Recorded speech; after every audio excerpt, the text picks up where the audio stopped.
Hello, everyone, and welcome to 30 Teens, 30 Dreams, Destination University. I'm your host, Dr. Cynthia Colon, founder of Dream College Academy and College Essay Bootcamp. We're doing a special series the entire month of April. And if you are a senior in high school, you know exactly what April means. It is all coming down to May 1st. Will you decide and make your decision of where you'll be a freshman this coming fall? So we're interviewing one new student every single day of this month. I'm going to introduce you to who we're going to talk to in just a second. But I want to just say, if you are a college-bound teen or a parent, a champion of a college-bound teen, you're exactly where you're supposed to be. So I'm glad you found us. And today, you're going to meet Osose.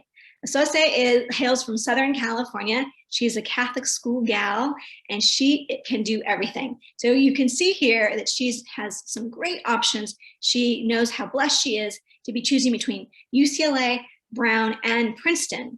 Now, what does this scholar athlete also do outside of playing volleyball? She's also a debater, and she has her own jewelry business. So I can't wait to ask her about that because I love me some jewelry. So help me cheer her on. And if you're a parent, we want to invite you, if you do nothing else today, please join us on our Facebook group, Destination YOUniversity, where you can continue to get the insider scoop. All right, so Osose, are you ready? We're doing sound check. Can you hear me okay? Yep, I'm all good. I can hear you. Okay, and we can hear you. So you're ready to rock and roll. All right, yes, let's turn this off. Oh, I love it. Well, I said to her just before we went live, I said, hello, gorgeous, it's good to see you.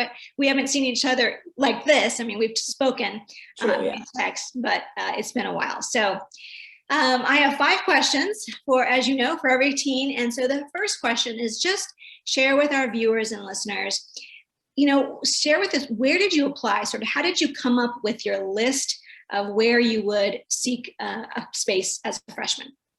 For sure. So originally going into the college application process, I thought I wanted to stay in California. So UCs were a no-brainer. I applied to like half of the UCs, Stanford, and then I applied to the Ivy Leagues on the East Coast, as well as Rice University, because I had heard about their research program. And so I was really interested in them. But yeah, it was kind of just like UCs because I love California, and then Ivy Leagues to see what could happen. Just like a California girl, right? Like, you've got to have those UCs on there. You got to have a nice mix. So it doesn't surprise me how you kind of came up with that list. So very good. Now you have some merit dollars. Did you have to apply separately, or how did you gain those merit scholarship dollars? So I applied for financial aid, so that's FAFSA, and then the UC application, I believe, just has like built-in scholarships in them, so you kind of just click on whatever applies to you to see what you're eligible for. And then I did apply to some outside of school scholarships as well on like FastWeb, stuff like that. It was the one that you sent me. I can't remember exactly which website it was, but I used the one that you sent me for sure. Okay, excellent. So it's a really good point of what she's saying. Each college can have either early deadlines for merit dollars. The UC system has a whole list of different categories that you can just click the boxes. So there are a lot of ways that our viewers, if you're watching, you can just sort of look into what's already there. You don't have to do a whole lot of extra, right? So, and then what Osose is talking about is a number of scholarship links that we send her to, niche.com, Going Merry, a number of places. So, okay. So question number 2 is, as you prepared for this college admission journey, and it's quite a journey, what did you do right when you look back at your high school years? What did you do right? Looking back at high school years, definitely trying to get involved in as much as possible. I think keeping myself busy was a good idea. So I did a lot of different things throughout high school, and I'm really glad that I did because I got a lot of different experiences. Also taking AP courses as much as possible, managing my time well. I think starting early with the college application process definitely saved me. So I'm really glad that I started like right at the beginning of the summer, banged out the essays, got those all out of the way. That literally saved my life because I remember talking to all my friends and how much they were stressing over them. So starting early definitely helped. I love that. So I love the brave students who are willing to take the very first essay camp. And I think you were in that very first essay camp. There were about 17 students. in the beginning of June. And I remember you really were a rock star that particular week. There are not a lot of students who get more than 6 done, but I think you got a little bit, did you get more than 6 done? I mean, you banged them out. Yeah. I got some that were like completely done, finished, and then I got a couple that were like in the works, almost done. So yeah, somewhere around that for sure. Yeah. Okay, so question number 3 is all about your coolness factor. And you mentioned already that you were very involved. So share, we said that, you're a volleyball player, you're a debater, and you also have your own jewelry business. So expand on each of those in a little bit. Sure. So I've done debate all 4 years. I was interested in debate originally because I was thinking I was going to go into the law route, but ended up deciding that I want to go into medicine. So I did debate all 4 years. I'm part of the debate club, and then ended up being the captain this year as a senior. I also did volleyball. I was doing club volleyball outside of school for 4 years, I want to say. And then I ended up just switching to in-school volleyball. And then when I stopped doing club, I started volunteering at a hospital, but then COVID happened, so I can't really be at a hospital right now. But then when COVID hit, I found this volunteering program where I tutor like middle school students. So I'm part of this program called Student Learning. So I run an art club at a school called High Tech LA. It's a middle school. So we do an art club every other week. And then I have a little jewelry business that I started at the beginning of like COVID quarantine. So that's been keeping me occupied. Okay, tell me about the jewelry business. Do you make the jewelry or do you sell it? I make the jewelry, all handmade. Yeah, it's super fun. Oh my, do you have something like right near you that you can show me? I don't have something on me right now. I'll tell my brother to go get something. Oh my gosh. So I love this. And is this something that you started just because of COVID, or you had kind of dabbled in it and then you kind of did it more because of COVID? Yeah, I dabbled in it a little bit. I've always loved arts and craft, DIY, all that type of stuff, just like YouTube tutorials. So it's always been my thing. But when quarantine hit, I started like actually making it and selling it because I was making it for like a friend's birthday, and then other people started wanting it, and then it just kind of turned into a thing. So yeah. Now, okay, that is super great. So maybe when I do my little outro, you can grab a piece so you can see. Okay, for sure. But one of the things, we've had a few athletes on, a few that are actually were recruited for that. But share with our viewers and listeners, how many hours a week, when you say you were doing club volleyball also, that was your real thing for a while. Yeah. How many hours a week would you say you were putting in to be that kind of an athlete? Ooh, when I was playing volleyball, like really, really playing, at least 10 hours, probably, sometimes more, with practices. When it was high school season, that was practice every single day, and then games twice a week. So it's at least 10 hours for sure. Yeah. No, I like to just say that because, athletes are putting in 10 to 15 hours a week for their sport. So those who don't have a sport will ask me, well, what can I do? And I talk about the coolness factor, and I say, you have to tell me what would you want to spend a minimum of 10 hours a week. Think of yourself, if you were a varsity athlete, like that's got to be your thing. So thanks for putting that into context. Sure. So question number 4 is about any regrets. Maybe you have one, maybe you don't, but looking back, is there something that you would have done differently? What advice can you give for others? I think the only thing I'd say I regret is having a top choice. I don't necessarily think it's a bad thing, but I feel like getting my hopes up for one school and kind of like picturing my entire life centered around getting into that school and planning everything out, and like not even planning to go to any other school that I applied to, just having my heart set on this one school. Because it was so disappointing and discouraging when I didn't get into my top choice. But looking back on it, like, I realized that it was a blessing in disguise. Like, me not getting into that school just meant that that wasn't the school that I was meant to be at. And honestly, now I'm super grateful that I didn't get in, because it opened up a lot more opportunities that I wasn't even looking at. Okay. So first of all, I didn't know this, that one of the schools that you didn't get into was your top school. So thank you for sharing. Yeah, no worries. Courageous leaders share in our open and honest. And so let's face it, like, this is true. Now, those of you who are watching, you're thinking, well, but she got into Princeton and Brown and UCLA. So, but everybody has a different dream school, whether it's, Penn State, or for me, it was USC way before it was as competitive as it is. And everybody has to something different. So now that brings us to our final question. So before you reveal, it's really important, I think, for everyone to understand, when that heartache came, you had to then turn and say, okay, but here are my options. So walk us through the last few weeks. Like, how have you been deciphering, reflecting, praying? What have you been doing to come to your decision? Oof.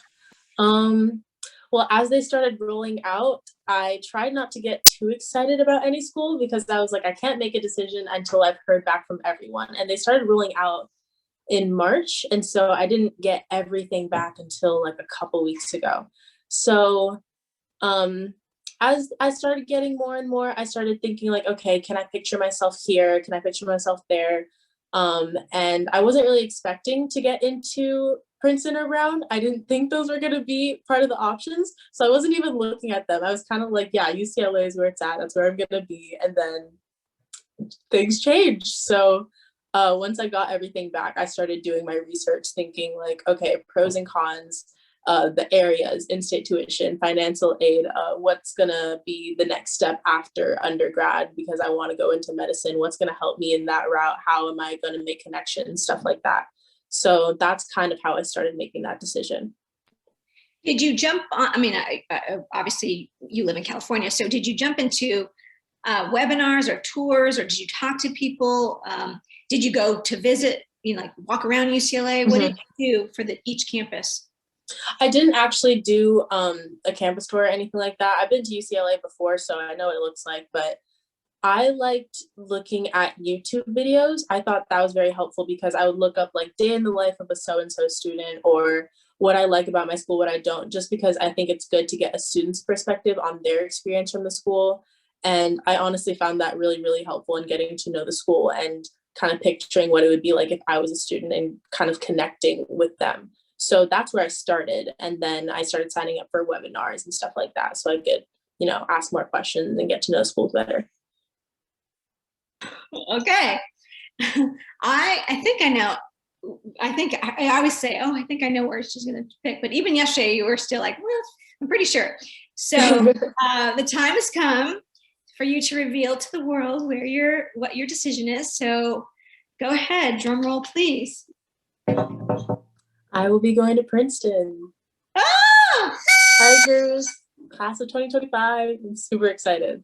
Okay, I didn't have, well, I'm wearing orange. You're wearing orange, that's perfect. It's like orange and blue. I was like, well, if she chooses UCLA. And so, and then I love it. My little black, so. Yeah. I don't have any merch yet. I'm waiting on it. Merch. Okay, so what was it? What was the deciding factor for you for Princeton? It was between Princeton and UCLA. And LA is amazing. UCLA is amazing. I love California, but I think I was like, I want to branch out and get a new experience, try something new, see a different place, be in a new place for a little bit. And also, Princeton's an Ivy League. Like, it's hard to pass up a great school like that, as well as the fact that going into medicine, I feel like it will help me make a lot of connections that will help me in the long run. So I was thinking of it future-wise as well. So thank you for putting that on the table, because it is hard for, I think, anyone to pass up one of those schools. And we talk about HYP, Harvard, Yale, Princeton. It's hard to turn that down. But you were looking for a personal fit. That's why you did the YouTube videos. Yes. An academic fit, obviously. You knew it was an academic fit. And it sounds like you were also looking at a financial fit, trying to figure out how that was all going to shape and thinking about your future. So yeah, all good things. Now I'm going to give a shout out to Kevin Hudson, who is an alum of Princeton and works there. And he's been good to me and a good friend. And so I want to make sure that you're connected with him, and he'll be a good mentor for you to have when you're there. So Yeah. Well, I'm super excited for you. So hold on tight. I'm going to do the little wrap up. Maybe you can grab some jewelry and then we'll pop back in. I'm going to go grab one. I'll grab one. Okay, fantastic. Okay, I'll be back. Okay. Oh, wow, everyone. So if that's not a great story, I don't know what is. Look at what she did. She pivoted even in COVID when she couldn't work at the hospital, she said. That was pretty great. Okay, so I wanted to share that if this episode has in any way fueled your confidence or helped build your dreams, please consider sharing this episode with 3 people in the next 30 minutes. That would be really helpful for other people who need this information to find us as well. Again, if you are a parent watching this, if you do nothing else, we invite you to join us on our Facebook group, Destination YOUniversity, where you'll get all the scoop and nothing but the scoop. If you want to learn a little bit more about the college essay process or the college application process in general, parents, students, it is never too early to sort of learn a little bit of behind the scenes truths about this process. And so I'll pop it in the comments for you. You can click there and find this free tutorial. So check it out. You can follow us for the entirety of this month for 30 Teens, 30 Dreams on Facebook. You can also find these videos on IGTV, and later this year in June, they will be available on YouTube. So apparently students are watching YouTube videos. So that's great. Thank you for joining us again today on 30 Teens, 30 Dreams. Tomorrow, you're going to meet Julie. Julie hails from Florida, and she's a recruited athlete. So you want to check out her story. She went through the process pretty early. And so if you have a teenager who's looking to be recruited, you'll want to hear Julie's story. That's tomorrow at 3 p.m. Pacific time. Thank you, everyone who makes this happen. This is the entire team who've been working diligently for every day of this month. So thank you, thank you.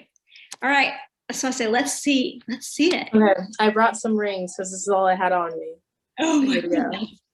Okay, we need some orange and black rings now. Apparently. I know. I have to get some orange and black merch on. Yeah, for sure. What did you order as your merch? Got a little like pullover hoodie and then a bucket hat. So I can get the picture. Yeah. Love it. Love it. Yes. Well, there are really some great alumni of Princeton. So you're going to be in good company, or I should say, they are in good company having selected you. So thank you. Congratulations. I'm so super proud of you. Yes. Please. Thank you for everything. I really could not have done it without you. I mean it.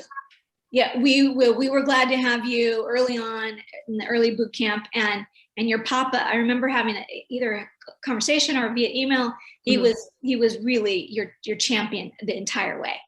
Yeah, he's my biggest supporter. Yeah, he is. Well, he's at work. He couldn't be with us, but I know he's super proud. So I'll send you the link so you can share it with him. Okay? Okay, for sure. Thank you so much. You're welcome. Bye now. Bye.